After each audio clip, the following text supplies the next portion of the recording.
Bismillahirrahmanirrahim. Assalamualaikum warahmatullahi wabarakatuh.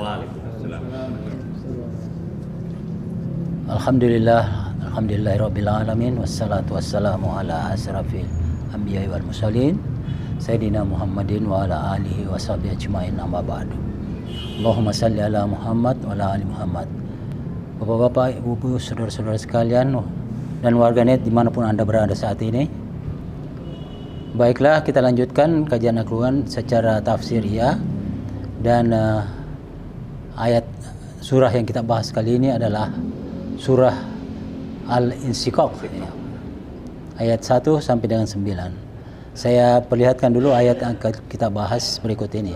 Idzas samaa'u insyaqqat wa adzinat li rabbiha wa huqqat وَإِذَا الْأَرْضُ مُدَّتْ وَأَلْقَتْ مَا فِيهَا وَتَخَلَّتْ وَأَذِنَتْ لِرَبِّهَا وَحُقَّتْ يَا أَيُّهَا الْإِنسَانُ إِنَّكَ كَادِحٌ إِلَى رَبِّكَ كَدْحًا فَمُلَاقِيهِ فَأَمَّا مَنْ أُوتِيَ كِتَابَهُ بِيَمِينِهِ فَسَوْفَ يُحَاسَبُ حِسَابًا يَسِيرًا.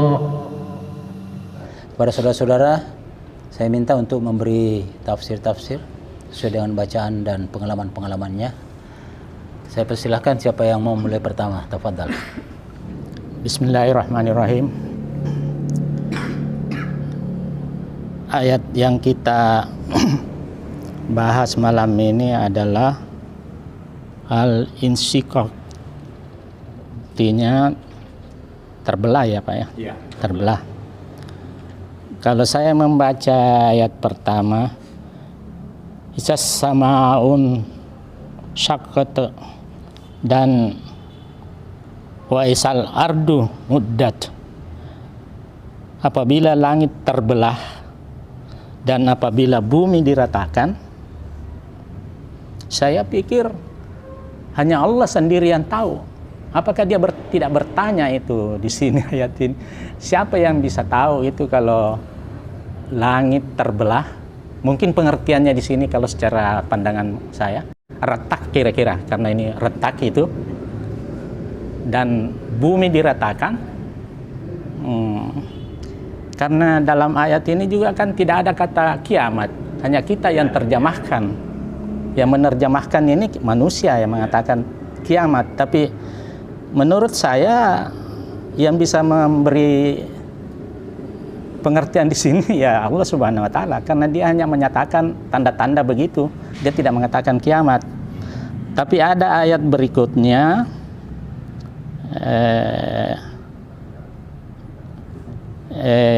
ya ayyuhal insanu innaka kadiun ila, terusnya, wahai manusia, sesungguhnya kamu telah bekerja keras menuju Tuhanmu, maka kamu akan menemuinya. Nya di sini apakah bisa diartikan di sini karena kamu bekerja keras kamu akan menemuinya? Artinya mungkin di sini Tuhan, menemui Tuhan. Itu satu. Bisa juga karena ada kata kerja keras di awal kalimat ini, bisa juga bahwa apa yang kau kerja keras ini akan kau rasakan sendiri. Belum tentu baik, belum tentu tidak baik. Ataukah ya, karena begini Pak, kalau ayat ini saya rasa ayat ini terbelah ini dia membicarakan hari kiamat, bukan petunjuk di dunia. Semuanya ini kan membicarakan kiamat, hari kiamat. Mungkin kira-kira begitu. Assalamualaikum warahmatullahi wabarakatuh.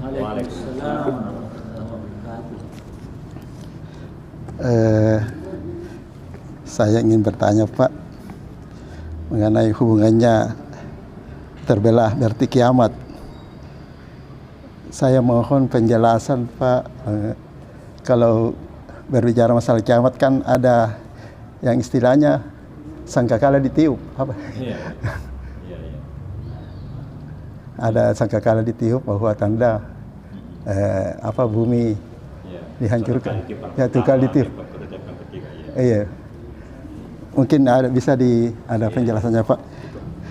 Yang kedua, hubungannya dengan lahan, di sini saya baca yang ayat 9, dan dia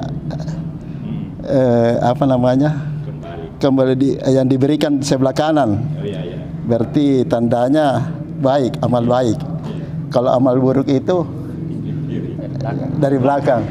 Apa maksud saya kan biasanya dari kiri, siapa tahu ada makna yang tersirat. Kenapa di belakang bukan kiri? Ayat berikutnya. Iya, ayat berikutnya, Pak. Biasanya kan di sebelah kanan itu amal baik, yang sebelah kiri amal buruk. Ini dari belakang, mungkin ada yang tersirat di dalamnya, itu apa sebabnya? Ada guru saya dulu pernah mengajarkan, dia bilang begini, supaya kamu khusyuk berwudu, ketika kamu basuh tangan kananmu, maka berdoalah, ya Allah, berilah surat amalku dengan tangan kananku.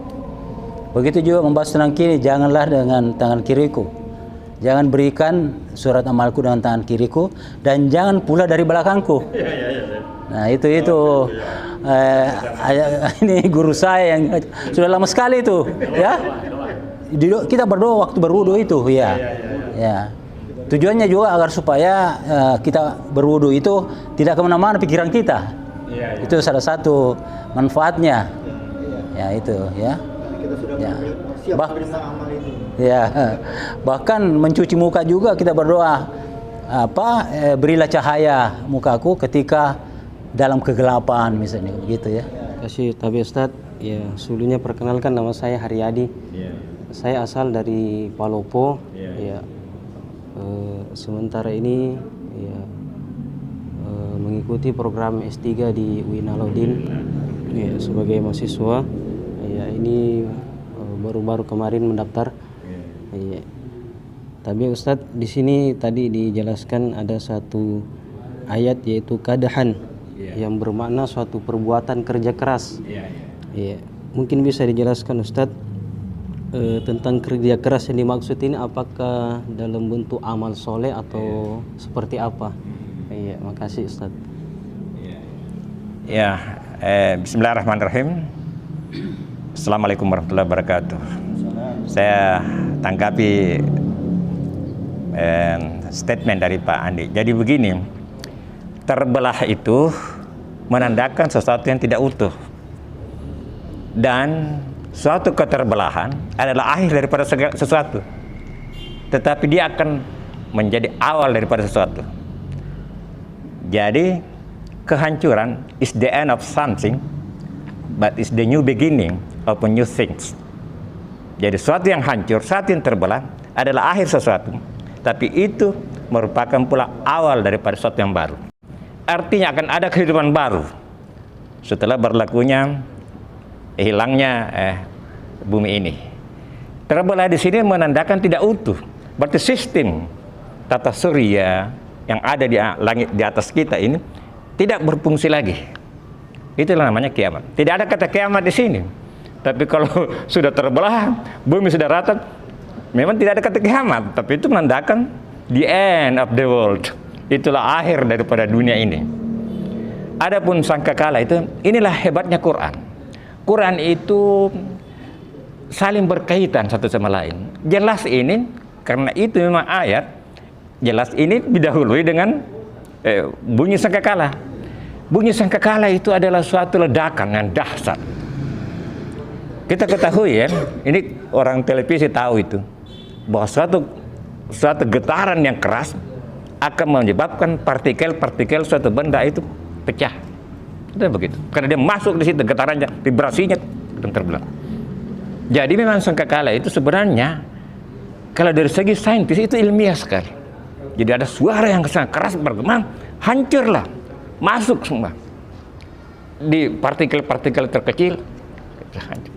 Nah, itu. Jadi memang tidak disebut sangkakala sini, tapi jelas ada kaitannya. Ya, momennya, tapi ini diperhatikan pada kehancuran bumi saja. Ya, mengenai pertanyaan Adinda tadi mengenai kadihun dari kata kadaha, kerja keras. Jadi hidup di dunia ini memang ini kita hamba, kita hina ini, kita memang kerja segala sesuatunya kita dapatkan itu dengan mulai kerja. Ya. Jadi memang life is struggle. Hidup ini adalah perjuangan. Ya. Jadi kerja keras kita memang untuk itu. Pandik singgung bahwa itu bisa berarti hasil usahanya. Ya bisa juga. Tetapi menemui Tuhan sudah jelas pertanggungjawaban terhadap usaha-usaha kita. Jadi sudah ikut di situ. Katanya kata ganti ya. Jadi menghadap Tuhan bukan sekedar menghadap, tapi melaporkan pertanggungjawaban tentang kehidupan kita di dunia ini. Jadi betul itu. Jadi surga itu tidak gratis. Diupayakan kerja keras, tapi janji Tuhan kau akan menemuinya. Tetapi orang-orang kafir itu kerja keras juga. Iya, kerja keras juga. Keluar biaya juga kadang-kadang. Tapi on the way to the hell, tetapi menuju neraka. Jadi manusia di bumi ini rata-rata kerja. Ada yang kerja baik, amal saleh. Ada kerja tagut, artinya kerja berpaling dari petunjuk Allah. Ya, sama-sama kerja keras. Hanya arahnya berbeda dan implannya berbeda. Itulah sebabnya diturunkan Quran. Quran ini adalah selalu mengingatkan kita.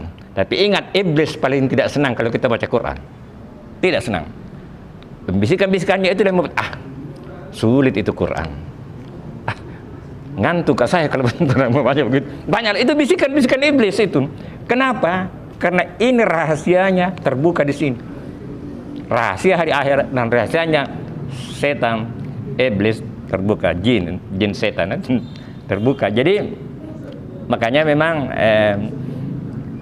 bersyukurlah kita yang cinta Al-Quran dan belajar Al-Quran. Berarti kita sudah melampaui fase terhindar dari iblis. Tapi ingat, iblis kalau sudah gagal di usaha pertama, usaha kedua membuat kita ria, bangga dengan ilmu apa semua, memandang ente orang lain. Itu jangan, kita harus hati-hati juga. Ria dari kata ra'ah, ingin dilihat, ya itu.